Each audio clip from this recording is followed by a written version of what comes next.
¿Qué tal? ¿Cómo les va? Bienvenidos a otro encuentro de Directo al Punto. Hoy estamos, la verdad, con una personalidad que nos va a encantar charlar con él, Alejandro Melamed. Es un hombre que da conferencias por todo el mundo, ha escrito muchos libros, le apasiona hablar sobre el futuro del trabajo, de la tecnología, de las empresas, así que quédese porque va a ser muy interesante lo que va a escuchar de Alejandro. ¿Cómo estás, Alejandro? Hola, ¿cómo te va? Un gusto, un placer y gracias Igualmente. por la introducción. Al contrario, no, al contrario. Fue muy interesante escucharte recién en una charla que has dado acá para RUS y la verdad que dejas muchas cosas como para poder repreguntarte en realidad. Pero bueno, como el televidente no las vio, vamos a hacer las preguntas nosotros. Está muy bien. Yo voy a arrancar por el mundo del trabajo, que es algo que me apasiona a mí y veo que a vos también. Totalmente. ¿Por qué? Porque lo planteaste desde un lugar académico, por ejemplo, recién lo decías, en donde qué desafío para las instituciones educativas, para las universidades, qué planes de estudio voy a diagramar y a diseñar para enseñar a trabajar en qué, si todavía no sabemos. Mira, hay dos o tres reflexiones. Primero, hay una estadística que dice que 2 de cada 3 chicos que están en la escuela primaria van a trabajar de cosas que ni siquiera fueron inventadas. Entonces la pregunta es, ¿cómo preparo para una profesión que todavía ni siquiera fue inventada? Bueno, lo primero que habría que pensar es aprender a aprender. No sabemos qué, pero todos vamos a tener que aprender cosas nuevas. Punto número 1. Punto número 2, otro de los grandes desafíos que tienen las instituciones educativas es que en general son diseñadas en el siglo XIX con docentes del siglo XX para alumnos del siglo XXI. Con lo cual hay una brecha muy grande. Yo creo que fundamentalmente lo que tenemos que pensar es de qué manera vamos tratando de consolidar un bloque en el cual las empresas, las universidades y la sociedad civil trabajen en conjunto para tratar de encontrar soluciones a lo próximo que se viene.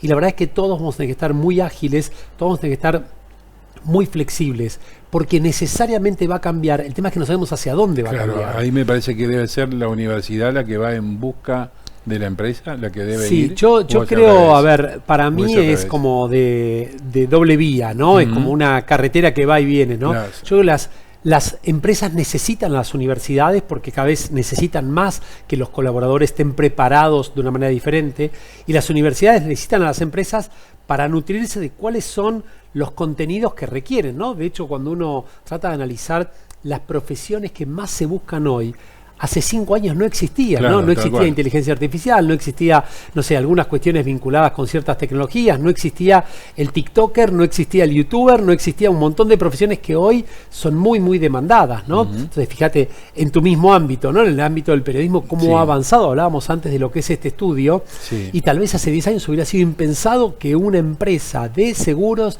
tenga dentro de su propia organización y que nos comuniquemos de esta manera con tantas personas, ¿no? Sí, tal cual. ¿Y cómo lo ves a Argentina con respecto a este tema?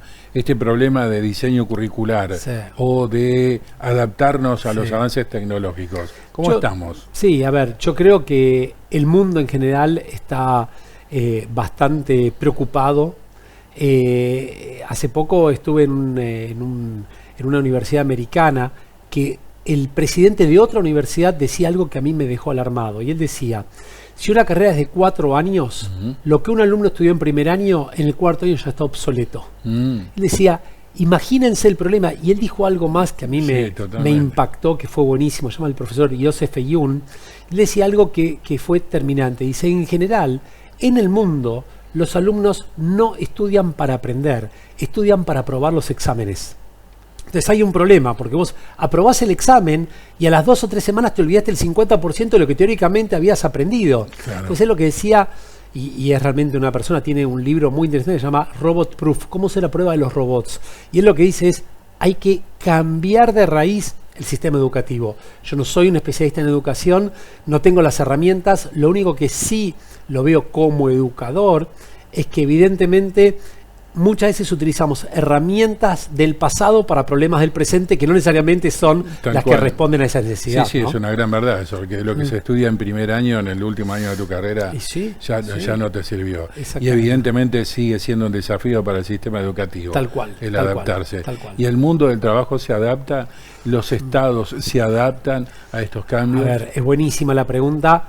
Yo creo que tenemos de todo, tenemos empresas que han quedado ancladas al pasado y ahí tal vez aplicar la fórmula que tenía Lelutier, ¿no? Suéltame pasado, es decir, de qué manera nos adaptamos al presente y al futuro, sobre todo. Los estados muchas veces no entienden la curva de aceleración del cambio, muchas veces están pensando en cuestiones más del cortísimo plazo sin entender lo que se viene, y me parece que hay una necesidad de que todos en conjunto nos pongamos a pensar en qué es realmente lo que se necesita y se requiere para eso que se viene, ¿no? Cuando hablas de estados, hablas a nivel global, digamos. Global. Los análisis que veíamos en la conferencia de Deloitte University, que son muy serios, dicen que la tecnología sube por un ascensor súper automático, los seres humanos vamos en una curva un poquito más lenta, las empresas 2 veces más lenta, pero las políticas públicas 4 veces más lenta, ¿no? Vamos a un ejemplo concreto. Cuando tuvimos la pandemia, la mayoría de las legislaciones estaban muy atrasadas respecto a lo que se necesitaba. Ejemplo, el home office, ¿no? El trabajo del domicilio, desde el hogar. Y la realidad que ahí nos vimos como rápidamente ante una necesidad hubieron cambios repentinos que hubieron que hacer, pero estaba adelantado, estuvo atrasado respecto a eso. Por eso muchas empresas fracasaron en este sentido, porque no había ni una política, ni una estrategia, ni una infraestructura. Es decir, algunas personas ni siquiera tenían internet en su casa. Entonces, ¿cómo iban a trabajar en su casa si ni siquiera tenían internet? Claro. ¿No? Tenían una mesa donde apoyarse. Entonces, yo creo que, como en todo, hay que pensar de manera holística en todas las variables y ver cómo impacta cada una en las otras. Recién te escuchaba y algo que yo particularmente lo observo mucho en las entrevistas, porque tenemos la posibilidad de mirarnos a los ojos. Claro. Y vos hablabas del brillo en los ojos, ¿no? ¿Cómo combinar el brillo en los ojos, la tecnología, la virtualidad, en donde hoy es todo virtual, por teléfono? Sí. ¿Cómo encontrar esa atención y servicio que quiero darle al cliente y lograr ese brillo en los ojos que vos decís? Está buenísimo. A ver, hay una frase que yo utilizo mucho, es: en el futuro lo humano va a ser el lujo. Ahí está. Entonces, yo creo que, como muchas cosas en la vida, lo tecnológico teóricamente nos resuelve. Pero lo tecnológico no tiene emoción, lo tecnológico no tiene conciencia, no tiene sentido común, no tiene empatía, no tiene compasión, no tiene esa capacidad de sentir y vibrar al ritmo del otro. Voy a dar un ejemplo de la medicina para corrernos de este campo, ¿no? Uno puede ir a un médico que utilice la mejor tecnología y que le dé todos los reportes. Ahora, el primer paso para que empecemos a curarnos de cualquier enfermedad es que el médico nos apoye el brazo en el hombro y nos diga: nos vamos a curar, estoy con vos. Eso es irreemplazable e insustituible. Entonces, hoy en día se dice que vamos a la era de la inteligencia aumentada, que es la inteligencia auténtica, que es la humana, más la inteligencia artificial. No es una cosa a la otra, es una cosa con la otra. Yo creo que el problema está en aquellas organizaciones, en aquellos sistemas que piensan que es exclusivamente la inteligencia artificial. La inteligencia artificial sola no hace nada. En términos futbolísticos podríamos dar el ejemplo del VAR, ¿no? El VAR es una herramienta. Después hay un árbitro que tiene que interpretar lo que dice. O vamos a un ejemplo de la aviación. El avión tiene el piloto automático. Ahora hay alguien que tiene que activar ese piloto automático, saber en qué momento es el apropiado o no. Si no, el riesgo es altísimo. Partiendo que la inteligencia artificial fue hecha por un humano. O 100%, sea, si no existía. 100%. Y hay algo que quiero advertir. La inteligencia artificial generativa, ChatGPT, lo que vemos ahora, es muy buena, pero atención, porque muchas veces alucina, porque no es que tiene conciencia, y te puede decir cualquier cosa. Me decías, nos ayudó con el título. Sí, puede ser. Ahora te puede dar 20 títulos que son cualquier cosa. Claro. Entonces, hoy lo que estamos transformándonos los seres humanos somos en grandes editores. Es como que cuando agarramos un texto en Word, pero nosotros tenemos que editarlo, es decir, la inteligencia artificial te ayuda y después vos tenés que trabajar. Me imagino como periodista, vos decir, bueno, haceme esta nota, ok. Ahora después yo tengo la conciencia de decir qué está bien o qué está mal, no puedo sacarla directamente así. Es una gran verdad. Si lo llevamos al oficio mío, a veces el problema es la hoja en blanco. Claro. La primera frase. Lo que te resuelve la inteligencia artificial es que le das las directivas, te lo escribe. Exactamente. Ahora, no es copiar y pegar. No, absolutamente. Ahí está el error. Pero vos dijiste algo que no es menor. Vos dijiste, la hoja en blanco requiere de una pregunta, que se llama prompt, ahí está. Y hacer la pregunta apropiada. Y uno de los desafíos que tenemos es ser los preguntadores profesionales. Esto es algo que nos transformó todo. hice un curso que era muy interesante, que era el arte de hacer preguntas. Entonces explicaban cómo cada pregunta te lleva un tipo de respuesta. Entonces, cómo vos tenés que abrir el juego para que la inteligencia artificial haga su trabajo de la manera Claro, apropiada, mejor ¿no? resultado de la inteligencia artificial cuanto mejor pregunta haces. Absolutamente, más precisa, más direccionada, con todos los aspectos que tenés que considerar. Ujú. En el mundo de las empresas, te escuchaba recién Sí. atentamente sobre la dinámica de grupos, ¿no? Sí, Ahora, en una empresa en donde está la virtualidad un 100% como es esta, como es RUS, sí. ¿se trabaja dinámica de grupo en la virtualidad? Sí. ¿No se necesita el contacto humano, ese brillo? Sí. Porque antes estábamos todos juntos Seguro. en una oficina y compartíamos un café en el recreo, Sí. como que dice, ¿no? No, está buenísimo. A ver, creo que lo que hay que pensar, vos lo que decís es lo que se llama el capital social, ¿no? Eso Sí. que vos conectás con el otro como ser humano más allá de la cuestión profesional. Sí. Mi opinión es que cada vez es más importante eso, porque vos cuando interactúas con otra persona que tenés esa conexión humana, la probabilidad de éxito se incrementa muchísimo. Bien. Entonces la respuesta es, aún en la virtualidad tenemos que encontrar espacios para hacerlo. Y te doy un ejemplo concreto. Nosotros tenemos en la Universidad de San Andrés, una de las universidades donde enseño, un programa que es totalmente virtual, pero hacemos pasillos virtuales donde no se puede hablar de temas de estudio, sino hablamos de temas personales. Buenísimo. Entonces es conectar con el otro como un ser humano, Claro. y bien lo decías vos, es clave y es fundamental para cualquier trabajo entender que hay otra persona detrás de esto, que un día puede estar contento, otro día triste, otro día con un problema, otro día... Entonces conectamos con el otro trascendiendo las cuestiones Está buenísimo profesionales, eso. ¿no? O sea, el profesor Alejandro un día le pregunta al alumno Hugo, ¿cómo estás? ¿Cómo estás? Pero, y es lo primero, hasta, vos sabés que algo que se percibe también en la cuestión virtual, algunos ni siquiera saben el nombre. Entonces, bueno, pero ¿cómo estás? No por una cuestión de poner el check, ¿no? Sino, ¿cómo estás genuinamente? Contame, ¿en qué puedo ayudarte? ¿Qué puedo hacer por vos? Claro.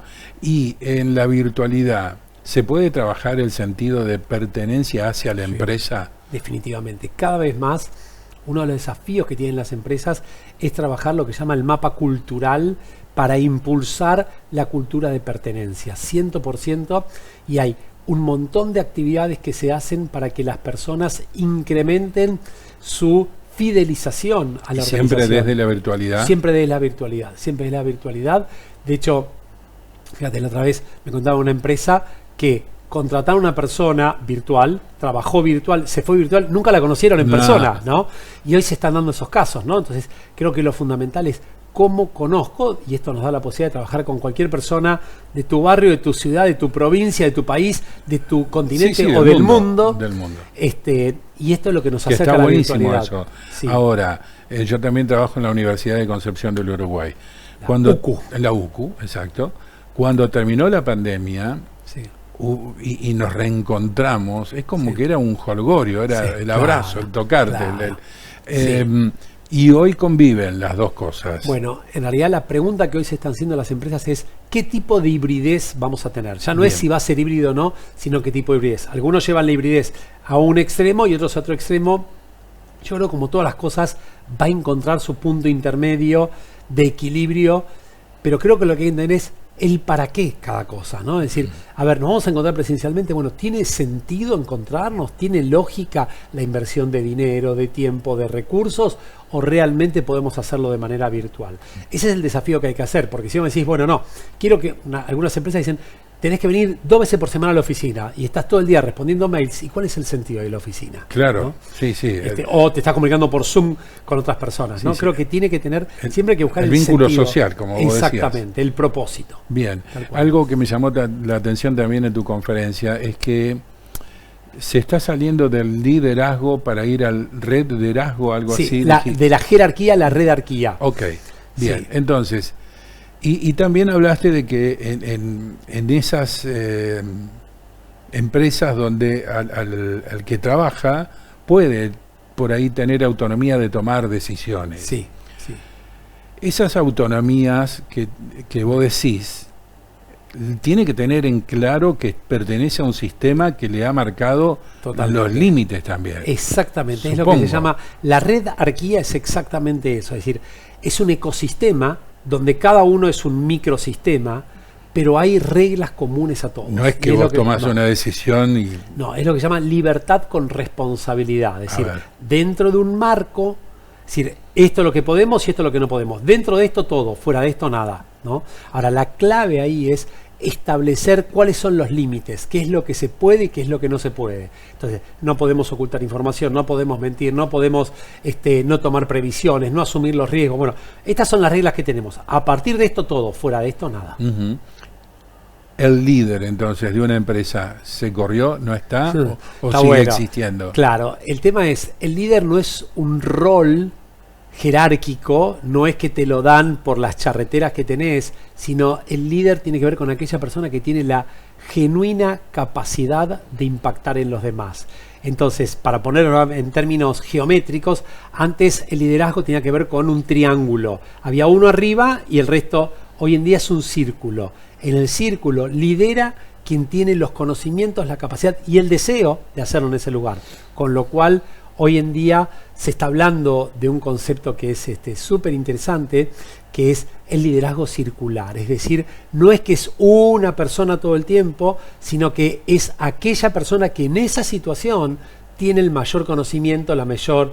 es el que tiene una mirada más holística, exactamente, y tiene la capacidad de impactar en los otros, positivamente. Esto me da a decirte como que al jefe le obedeces y al líder lo acompañás. Exactamente, yo te diría, el jefe tiene poder, el líder tiene autoridad. Y esa es la diferencia. Ahí está la diferencia. Sí, el jefe tiene poder y el líder tiene autoridad, definitivamente. ¿Has trabajado en empresas grandes? Sí. Yo trabajé, digamos, mi paso corporativo fueron 8 años, primero en Arthur Andersen, que era una consultora muy grande, después trabajé 3 años en Molinos Río de la Plata, como gerente de recursos humanos y gestión del cambio, y después trabajé 17 en Coca-Cola, donde fui el vicepresidente de recursos humanos para Latinoamérica Sur. Bien, y ahora voy a la última, porque también te lo planteó Juan Carlos. Sí. En esto de tomar decisiones siempre dentro de los parámetros que te da el sistema. Sí. Y te podés equivocar. Ahora, él lo ve como que no es un error, sino que es parte del proceso de aprendizaje. Intentaste hacerlo. ¿Está bien eso? Está muy bien. Hay muy pocas empresas aún que están ahí, pero para mí, cuando uno intenta innovar, obviamente el camino a la innovación va a ser a partir de equivocarse, porque nadie tiene la perfección desde el primer momento. Por eso hoy en día se dice que al modelo tradicional de perfeccionismo se le opone el modelo actual de la excelencia. Es decir, hago lo mejor con lo que sé ahora y voy a ir mejorando, porque lo perfecto que no sale nunca al mercado no sirve. Prefiero lo que está muy bien y se llama MVP, mejor versión posible. Logro mi mejor versión posible, que luego la voy mejorando y eso me permite velocidad para llegar al mercado. Alejandro, ¿qué rol le das a las redes en la influencia en la sociedad, en la comunidad? Enorme. Creo que... ¿Para bien o para mal? Sí, para todo, en todo sentido, pero son omnipresentes y sobre todo en las nuevas generaciones creo que están muy dependientes, ¿no? Yo creo que un manejo inteligente de las redes en cualquier empresa es fundamental y también establecer cuáles son las reglas para los empleados en el manejo de redes, ¿no? Porque pensemos hoy que estamos a un clic de distancia de cualquier lugar del mundo, entonces un manejo inapropiado de un solo empleado de una compañía puede poner en riesgo a toda la compañía, ¿no? Entonces creo que hay que trabajar en educar cómo nos presentamos y cuál es, entre comillas, nuestra huella digital que vamos dejando en el camino ¿Qué virtual, segmento ¿no? etario, hasta qué segmento le das, digamos, que se animan a las redes? Y hoy en día te diría desde pequeñitos hasta los 80 y 90 años. No le tienen miedo. Hoy no, creo. Cada edad tiene su red, ¿no? Digamos, unos van a estar en Facebook, otros en Instagram, otros en TikTok y otros, no sé, las que desconocemos, a la menos a nuestra edad. Tal cual. Pero todo el mundo está, yo creo que es omnipresente y no podemos desconocerlo, si no podemos escondernos. Creo que hay que aliarse, entenderlas y trabajar en función de ello. Claro, vos fíjate cómo las redes hoy han hecho millonarios a gente que se ha transformado en influencer. Absolutamente. Eso que es un trabajo nuevo también, ¿no? Que antes no existía. Es un trabajo. Es una buena pregunta. A ver, si alguien piensa que trabajo es una actividad por la cual te recompensan, sí. Sí, ¿no? claro. Sí, es eso. Ahora, ¿qué estudiaron? No lo sé. ¿Qué universidad les enseñó? No lo sé. Pero a algunos mal no les va, ¿no? Estamos en eso. Bien, ¿le tenemos que tener miedo a la tecnología? Al contrario, yo creo que la palabra es abrazar la tecnología. Abrazar significa hago mi aliado, pero mantengo mi independencia. Gracias, Alejandro. Por favor, un placer. Gracias. Muy amable. Gracias. Alejandro Malamed, de consulta permanente de empresas, en donde, bueno, obviamente no le tengamos miedo a la tecnología, abracémosla. Nos encontramos en la próxima. Gracias. Adiós.